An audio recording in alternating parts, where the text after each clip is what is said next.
sidda ku TV singa ebifo ebisatu bino Mpuuga tabijjiramu. Ekisooka alina okujjira ku Deputy Prime Minister. Mpuuga ayinza okujja nga Deputy Prime Minister.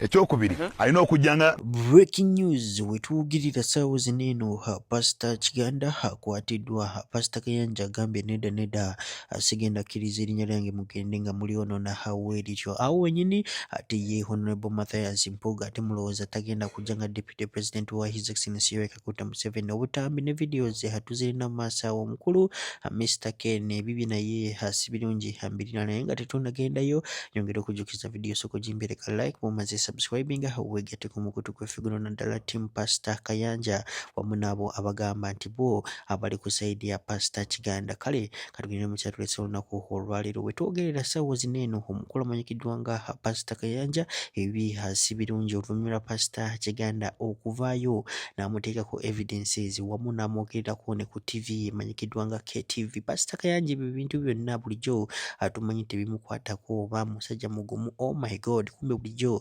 abimulyanga kansa mpola mpola. Video njagala tukyetegereze bulungi omuliri byaddala gwe olowooza Pastor ky'omutuufu. Pastor Kiganda agamba nti no ye omukulu Pastor Kayanja byaddala yasodomizinga abaana te Pastor Kayanja agamba takikolangako omukulu agezako kubeera nga mu blackmailing. Video yino sokolirize Pastor Kayanja omala omuliri byaddala gwe oli ku saidi yani maitu yongereyo ne bya Mathias Mpuuga. But KTV ne Kingdom TV Bishop Kiganda ya Bishop Kiganda why lwaki bandikozebwe batyo a woman called Annette ne bapangisa omukazi gwe bayita Annette. The good thing is most people have now understood the truth. Ekirungi kati abasinga bategedde amazima.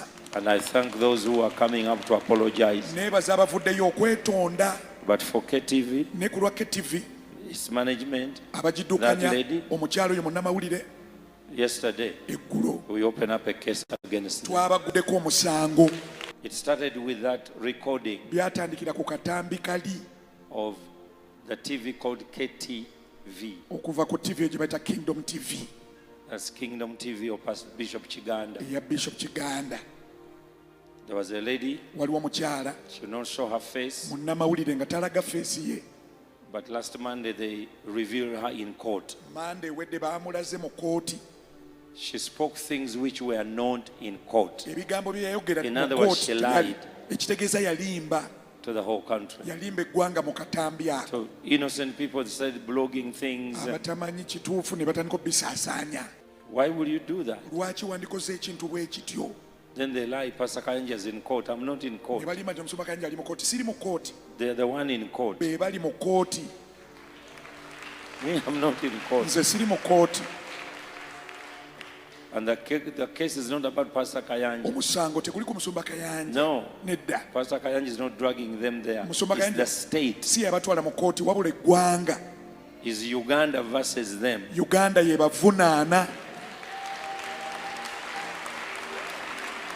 But they want to twist things. Ne baagala kyusa bintu. He killed a person. Nti yatta omuntu. Buried him on the farm. N'amuziika ku farm. Semanyi what. Nti ate bino nabiri. Pornographic material from Pastor Kayanja sending them to people. Babisindikira abantu. But the witness, they are expert. The court said this did not happen. And there is no pornographic material from my phone to them. That's what the court had. So I had to clear the air.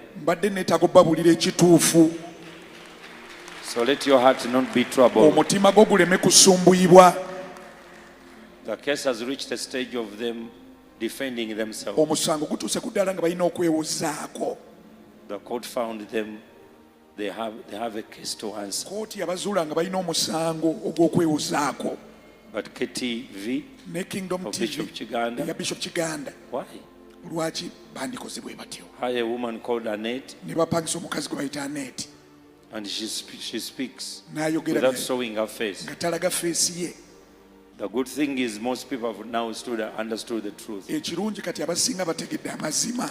And I thank those who are coming up to apologize. Nebaza abavuddeyo okwetonda. But for KTV, ne ku lwa KTV, its management, abagiddukanya omukyalo oyo munnamawulire, yesterday eggulo we opened up a case against them. Twabaguddeko omusango.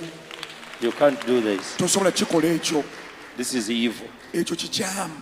So the enemy can come and fight you. Nze sinaba kubeera nga nfuna side naye we nafuna side nja kuba mbabulira awo mu comment section banja kola video nga mbabulira awo wenyini ebyo nga tubitadde ku mabulu mukula manyikiddwa nga Kisa kya Mukama havudde olunaku olwaleero nakakasa Abannayuganda nga Honorable Mathias Mpuuga nga we bagenda okumuwa ekifo mu ba cabinet ministers aba His Excellency Yoweri Kaguta Museveni kugambye ekigenda okujja mu kisanja kijja omuliro ku muliro omulowooza ebyadala Mathias Mpuuga His Excellency Robert Kyagulanyi akola right choice okubeera nga stepping down okubeera nga amugoba beera nga tubuli ebirowoozo byo mu comment section mulowooza in the next 5 years DF ejja kuba esinga NUP amaanyi beera nga otubuli ebirowoozo mu comment section sokola be video omukulu Kisa kya Mukama nga abikunyonyola engeri gye byatuuseewo omukulu okubeera nga afuna ekifo mu government ya His Excellency Yoweri Kaguta Museveni video yino soko girabireko sidda ku TV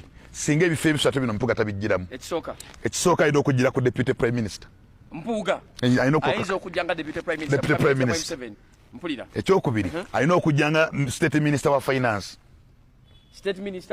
mwami Mpuuga ekyokusatu alina okujja nga minister w'amateeka deputy state minister najanga state minister wa justice and constitutional affairs kwebyo ebisatu bwatajja yes era kyova nabagambye Museveni okuleeta nabbanja okuleeta okukwata na muganza gwe bagoba mu parliament n'amusigaza era yagala mweta kuba minister wa presidency Pasis na muganza kuziri endolito ze twawulya ziyinamu ne speaker tovola batebamujjamu kubanga the judgment was made by a name bajjawo na muganza Pasis not a minister. I made that remarks on NBS konze ba parliament yagobye minister wani urban development kubanga mu recording ya minister ya prime ya speaker tujirina bakola buli kyetaagiso bakola buli anti bakola emesi yaliwo one they did not mention the minister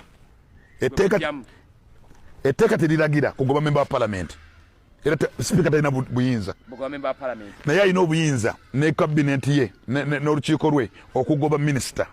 But in a judgment of a speaker after consultation, they chased Namuganza Pasis. Honorable Namuganza, not the honorable minister for land and urban development. Ate kitasoboka. Chebakora. Kubanga tosoba goba mbaka parliament. Chebakora. Boba agoba ndabaita Namuganzani. Pasis. Na yenge teka lali bagamba kugoba minister wa urban development. Lwaki yalemerawo? Atenga yebali bamwakuse. Museveni bamwe ekipapula. Museveni bamwe ekipapula. Kyali kigoba Namuganza Pasis omuntu. Chaite kigoba minister wa land. Ensonga zibasinzirako. Tewali nsonga.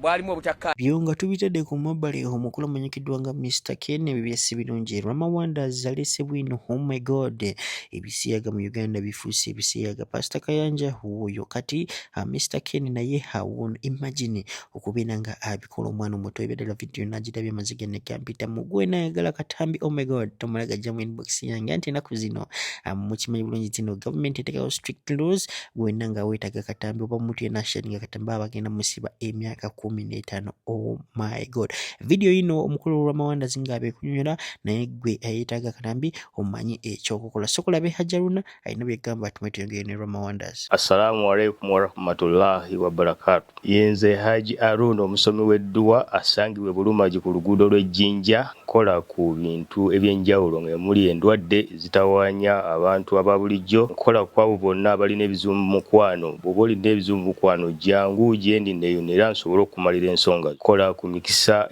egy'emirimu kola kwabo abaagala okugenda ebweru muntu nk'okozesebwa amajiini okozesebwa saitwani ebyo byonna mbikolako osobola okukozesa ennamba z'olaba ku screen oba okuweereza obubaka ku WhatsApp ng'ali ebisiyaga yakuba munne mabega solido munne n'asesema okukakana nga Keni bakoze eki babadde nno tebannamukwata bamuyisa agenda atuulemu n'omukulu bawayewayeemu nga omanyi nti ogenze mu ofiisi ya muntu nga wenna agenda ewa Namyalo bakubidde bukubizi DPC jangu ono n'omusiyazi nga bamusaako mpingu kati ali eyo mu kadduukulu neze ekyanneewunyisiza Keni wano ensonga yali yazeegaana ate olwatuuse wali oba yatidde poliisi yakkiriza nti ye yakola ebintu by'okusiyaga ye yabikola otherwise kuna ebisiyaga bingi tebiri ku Keni yekka mwakalaba Keni aya we bateeka uli neteeka lya computer misuse aba TikTok abasiyazi baali esigulirako nnyo ngali abawaganga nga novayo n'ogamba nti gundi musiya zinga agenda kusiba nga ye kenyini agenda kusiba wana abaana nno nga baliira ddala ebisiyaga waliwo awo ebbaala awo lyesigenda kwogera nga lihostinga abali b'ebisiyaga nga bali muli oba oli awo ng'ogenze emmanju okufuka osanga omusajja yeekiisinga ne musajja munne oba oli awo ng'ogenze olaba atunuddeko eri mu bakyala ng'omukyala atadde mukyala munne ku kisenge ali mupoteza bali mu kwekubangala ebbaala we liri awo naye eri abasiyazi kwano we bagenda ne babasuulamu okwegugunga mbu abasiyazi basusse lyasinga n'okuwandiika bukotsi ku bisenge no homosexuality naye ngeri ebbaala lyabasiyazi nze lyannema n'okuddamu yingira navaayo